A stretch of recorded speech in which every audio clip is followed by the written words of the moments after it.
कहानी की शुरुआत में हम एक बच्चे की आवाज सुनते हैं। सुहा, चाहे लोग तुम्हारे बारे में कुछ भी कहें, पर मैं तुम पे पूरा भरोसा करता हूँ। और अब हम उसी बच्चे को देखते हैं जिसके गले पे दांत के निशान होते हैं।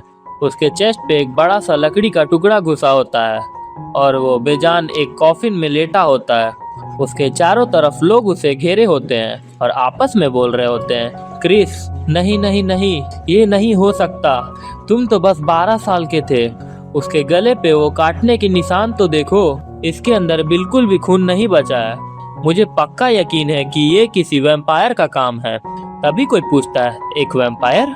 और कोई बोलता है, हमारे गांव में ऐसा पहले कभी नहीं हुआ है। क्या तुम्हें लगता है ये इसी ने किया है? वो लड़की सुहा भी दूर एक पेड़ के पीछे छुप के ये सब देख रही होती है। कोई बोल रहा होता है, जब से वो हमारे गांव में आई है तब से बुरी चीजें हो रही है।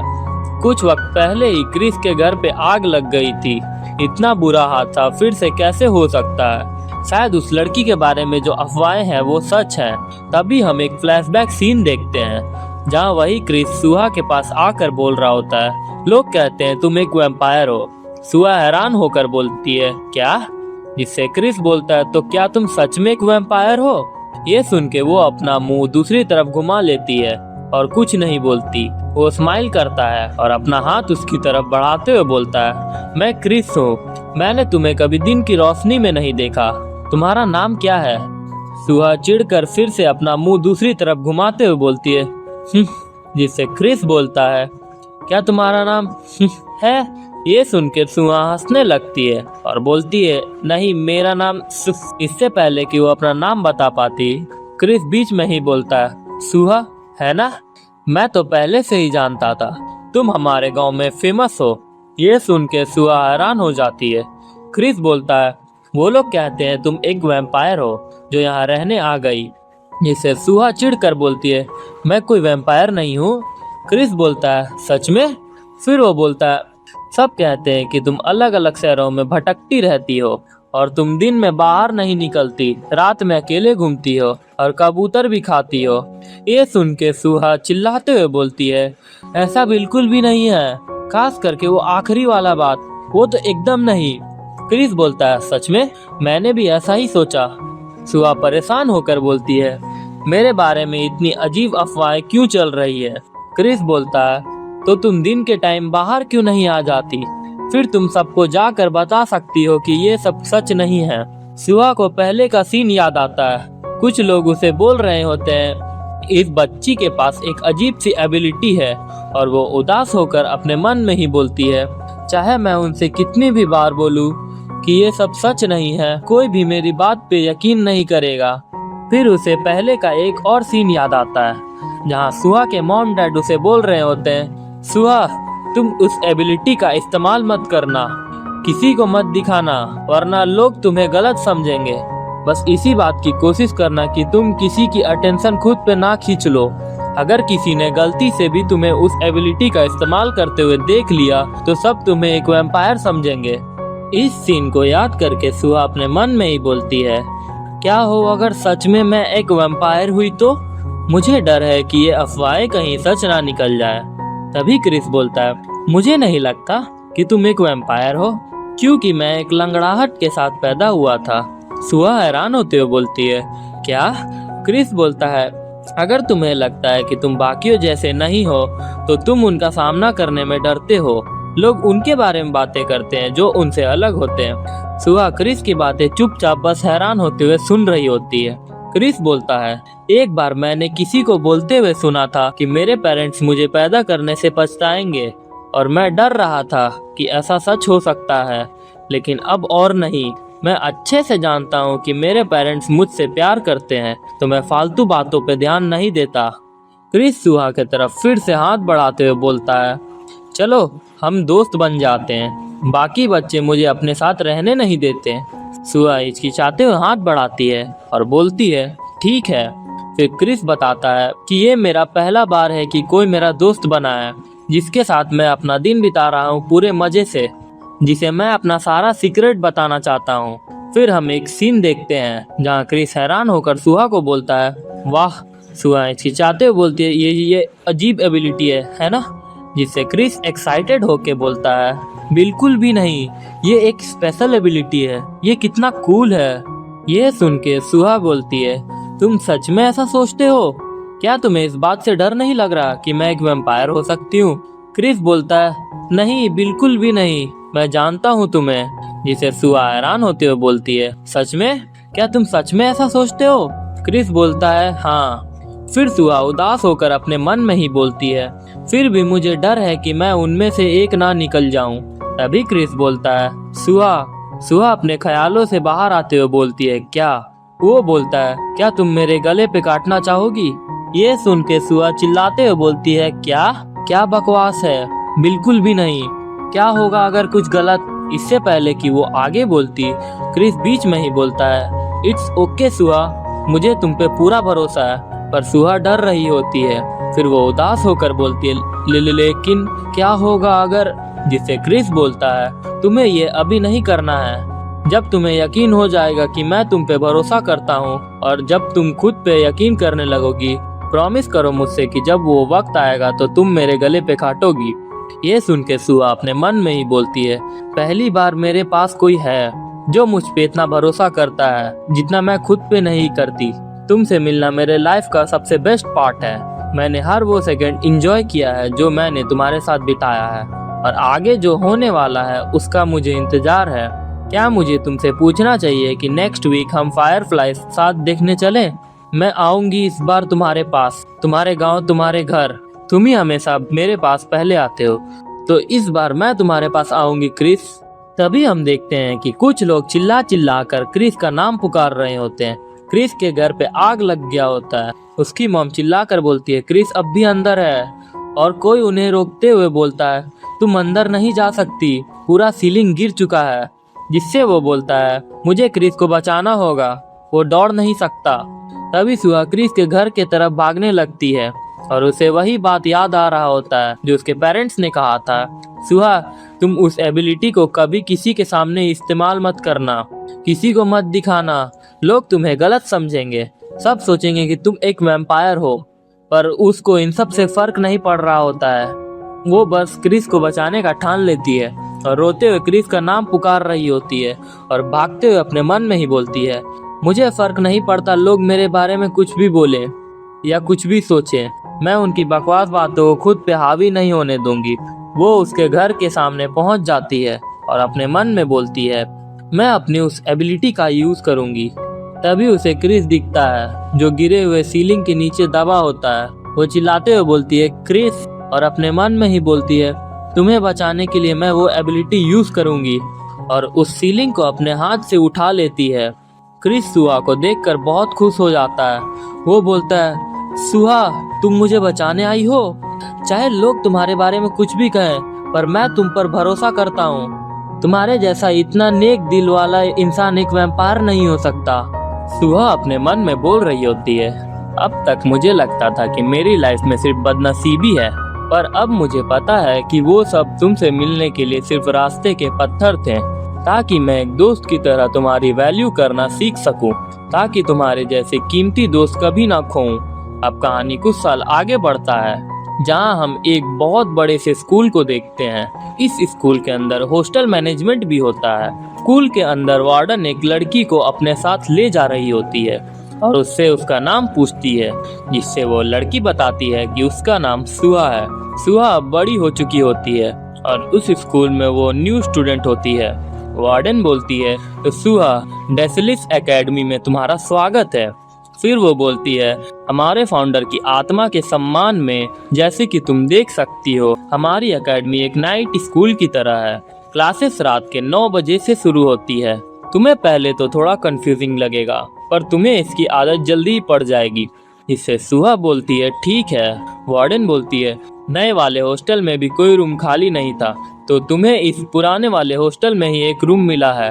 वो थोड़ा गंदा हो सकता है क्योंकि उस रूम को कोई भी यूज नहीं कर रहा था।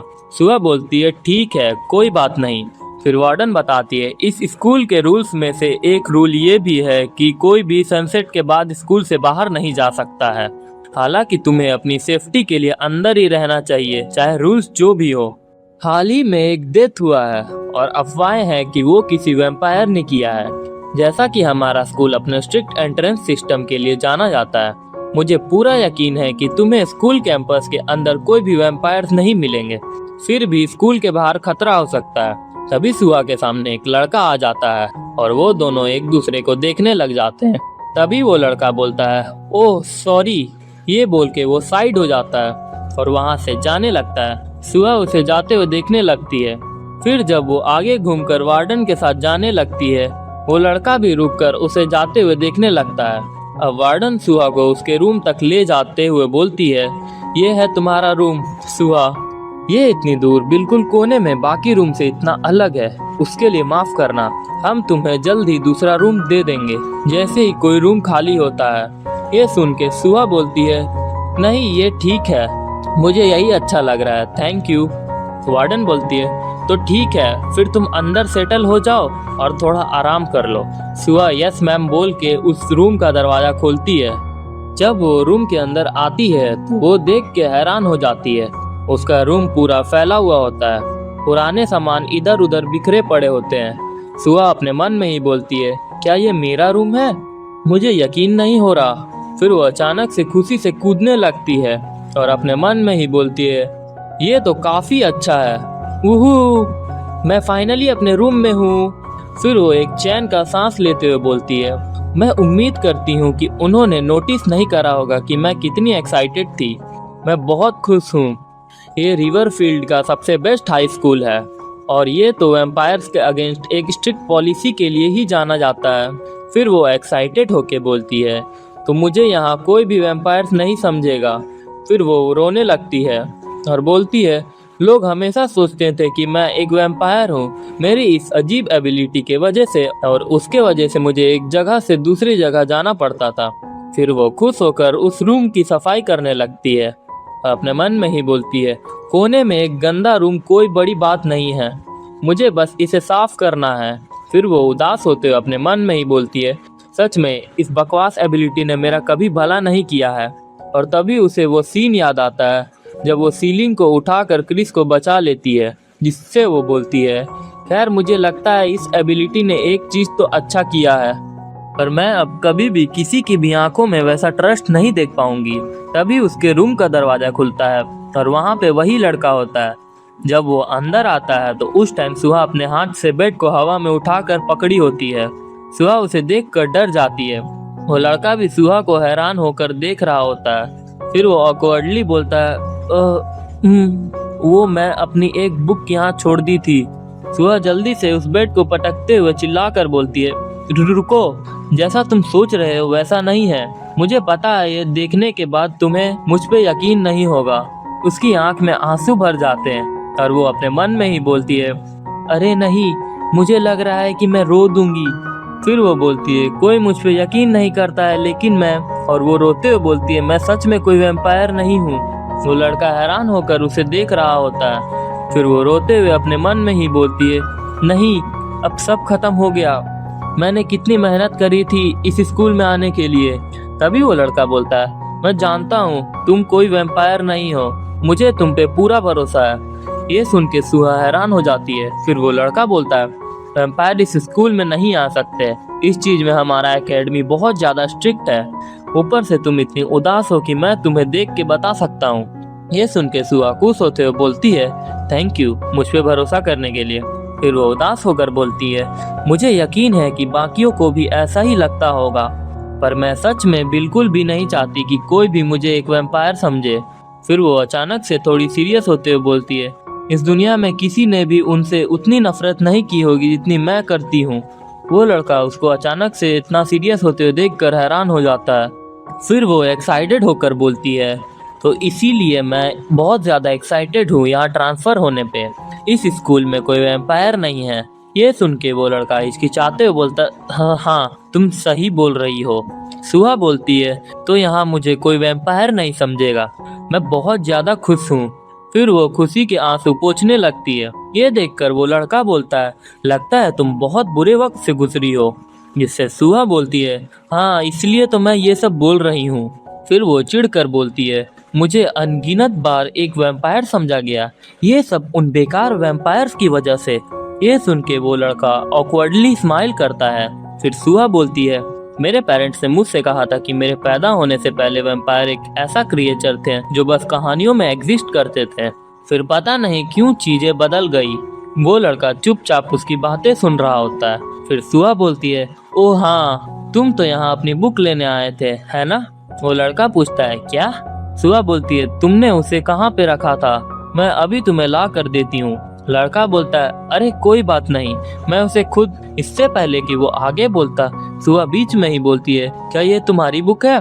फिर वो उस बुक को उठाते हुए बोलती है, वाओ, ये तो एंशियंट टाइम्स की लगती है।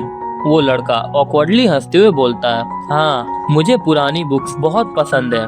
जिससे सुहा बोलती है, ओ तो ऐसा है क्या? इसी वजह से तुम्हें डेसलिस एकेडमी को ज्वाइन किया? हमारा स्कूल तो बहुत सारी पुरानी बुक्स के लिए जाना जाता है। वो लड़का बोलता है, क्या? ओ हाँ। फिर सुहा बोलती है, रीडिंग तो मेरी भी हॉबी है। मेरे कोई दोस्त नहीं होते थे स्कूल्स में, मैं बस रीडिंग ही किया करती थी। और वो अपने मन में ही बोलती है, मेरा बस एक ही दोस्त था, क्रिस। फिर वो बोलती है, खैर मैंने किसी को ऐसे बुक्स पढ़ते हुए नहीं देखा। आजकल के दिनों में लोग उतने बुक्स कहाँ ही पढ़ते हैं। वैसे ये बुक किस बारे में? जिससे वो लड़का बोलता है, क्या? बस कुछ पुरानी कहानियाँ। सुहा बोलती है, तो ऐसा है, मुझे भी बाद में इस बुक को पढ़ना चाहिए। ये सुन के वो लड़का ऑकवर्डली स्माइल करता है। फिर सुहा बोलती है, ओ आई एम सॉरी। वो लड़का बोलता है, सॉरी? वो किस लिए?